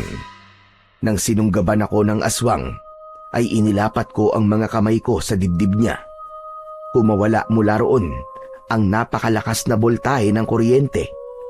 Nangisay ang katawan ng aswang at hindi nagtagal ay walang buhay yun na bumagsak sa lupa. Umuusok pa nga ang katawan nun pagkakita ko. Hindi ako makapaniwala sa nagawa ko. Agad kong nilapitan si Lola Bising na nakahiga pa rin sa lupa ng mga sandaling yon. Lola, nakita niyo po ba yun? Napatay ko po yung aswang. Napakatigas talaga ng ulo mo, bata ka! Huwag na po kayo magalit sa akin, Lola. Kasi kung di ko po yung ginawa, malamang po, inalapa na po kayo ng aswang na yon. Kahit na pa paano kung ikaw naman ang lalapa ng aswang? Magsasalita pa sana ako nang biglang dumating si Mang Tibor. Baka sa mukha nito ang pagkabahala. Nang nakita nito ang patay na aswang, ay nagulat siya. Ikaw ba ang pumatay sa aswang na yan, Pepe? Opo, kinuryente ko po siya. Tama po kayo, Mantibor. Kaya ko nga po labanan ng mga aswang gamit ang kapangyarihan ko. Pero si Lola po, nakagat po siya ng aswang sa balikat. Ako na ang bahala sa lola mo. Gagamutin ko siya. Ano na bang ginagawa mo rito, Tibor? Sasabihin ko sana sa inyo na may mga aswang na sumasalakay ngayon sa ating baryo. Pumapasok sila sa mga bahay-bahay. Nandito ako para hingin ng tulong ni Pepe. Hindi ako pumapayag. Dito ka lang, Pepe. Hindi ka makikipaglaban sa mga aswang. Pagkasabi nun ni Lola Bising, natigilan kaming lahat nang may narinig kaming sigaw ng isang babae sa hindi kalayuan. Hindi nagtagal ay nasundan pa ng sigawan ng iba pang mga tao sa paligid. Maraming umiiyak at humihingi ng saklolo. Naririnig mo naman siguro yung bising. Sigaw yun ng mga taong maaaring mamatay ngayong gabi. Pero hindi yun mangyayari kung hahayaan mo si Pepe na gawin ang kanyang tungkulin. Nakita mo kung paano niya pinatay ang aswang na nasa harap natin. Kaya magtiwala ka sa apo mo. Hindi mo na nagsalita si Lola Bising. Tila nagtatalo ang utak at puso niya kung ano ang kanyang magiging desisyon. Sige, umapayag na ako. Pero sa oras na masugatan ka kahit galos lang, ay bumalik ka na kagad rito. Labis ang kasiyahan ko nang sa wakas ay pumayag na si Lola Bising na makipaglaban ako sa mga aswang. Isang mahigpit na yakap ang ibinigay ko sa kanya. Salamat po! Salamat po, Lola! Huwag po kayo mag-alala, Lola. Gagamitin ko po ang kapangyarihan ko para ipakita po sa mga aswang na dapat nilang katakutan ng ating baryo. Mangako ka, apo, na hindi ka mamamatay. Mangako ka. Promise po, Lola. Hindi po ako mamamatay. Ay nako, pwede bang mamaya na muna yan dramahan yung dalawa? Pepe, harapin mo na mga aswang. Ako na ang bahala sa lola mo. Hindi na nga ako nagpatumpik-tumpik pa. Mabilis akong tumakbo papunta sa kalsada. Nagimbal ako dahil nakita ko ang mga taong nagkakagulo. May ilan na tumatakbo at may mga naghahanap ng mapagtataguan. Sandali akong natulala sa nakita ko dahil yun ang unang beses na may nakita akong ganung kaguluhan sa aming baryo. Isang sigaw ng babae ang narinig ko sa kung saan. Paglingon ko sa aking kaliwa ay nakita ko ang isang aswang na nasa bungad ng pintuan ng isang bahay. Mabilis akong tumakbo palapit sa aswang. Hoy! Pangit na aswang! Ako ang harapin mo! Galit na lumingon sa akin ang aswang. Nang sandaling yon ay wala na akong takot na nararamdaman dahil alam ko na kaya kong patayin ang aswang na yon. Mabilis na sumugod ang aswang papunta sa akin. Biglang naglabas ng kuryente ang mga kamay ko. Napansin ko na naghugis bilog ang kuryente na parabang bola yun ng enerhiya. Ibinato ko yun sa aswang at nang tumama yun sa dibdib ng aswang ay sumabog ang buong katawan ng aswang na parabang hindi kinaya ng katawan nito ang napakalakas na boltahe ng kuryenteng ibinato ko sa kanya. Nakita ko ang babae sa loob ng bahay na nakatulala at nakanganga. Alam kong hindi siya makapaniwala sa ginawa ko. Ate, huwag kang matakot. Hindi ako mananakit ng mga tao. Mga aswang lang ang kukuryentehin ko, ate. Matapos yun, ay hinanap ko ang iba pang aswang na sumasalakay sa baryo namin. Isang aswang ang nakita kong bitbit ang isang batang babae na umiiyak. Bumuelo ako kagad at hindi ako makapaniwala dahil mas naging mabilis na ang aking pagtakbo na parabang naging kasing bilis ako ng kidlat. Sa isang kisap mata lamang ay nasa harapan na ako ng aswang. Pakawalan mo ang batang yan! Dahil kung hindi, ay tutustayin kita gamit ang kuryente ko! Sige ka! Nagulat ang aswang nang nakita nito ang maliliit na bultahe ng kuryente sa mga kamay ko. Ngumisi siya at ibinaba niya ang bata. Mabilis na tumakbo ang bata palayo. 2 aswang pa ang dumating, kaya 3 na silang nasa harapan ko. Kahit magdagdag pa kayo ng magdagdag, kahit 10 pa kayo, hindi ako matatakot sa inyo. Pagkasabi ko nun, tinawanan lang ako ng mga aswang. Alam ko na minamaliit nila ako, pero hindi ko hinayaan na panghinaan ako ng loob. Nang sumugod ang isang aswang sa akin, ay hinayaan ko siyang makalapit sa akin. Susunggaban niya sana ako, pero mahigpit kong hinawakan ng mga kamay niya at nagpakawala ako ng kuryente. Nangisay ang aswang at umuusok yung bumagsak. Umatras ang 2 aswang nang makita ng mga yon ang ginawa ko sa kasama nila. O ano? Bakit parang bigla kayo natakot, ha? Hindi ba tinatawanan niyo lang ako kanina? Sige, ngayon kayo naman. Susunod na kayo sa kasama niyo sa impyerno. Sinubukan pang tumakas ng 2 aswang, pero nagpalabas na ako ng kuryente sa aking 2 kamay. Hinabol ng kuryenteng yon ang 2 aswang at tumama yon nang sabay sa likod ng mga aswang. Nangisay ang mga aswang hanggang sa sumabog ang kanilang katawan. Kumalat sa kung saan-saan ang durug-durug na laman ng mga aswang. Nakita ng iba pang mga aswang ang ginawa ko sa mga kasamahan nila. Kitang-kita ko kung paano bumakas ang takot sa muka ng mga aswang at nagmamadaling umalis ang mga yon. Hindi nagtagal ay wala ng aswang ang natira sa aming baryo, maliban na lamang sa mga pinatay ko. Hindi makapaniwalang nilapitan ako ng mga tao sa amin.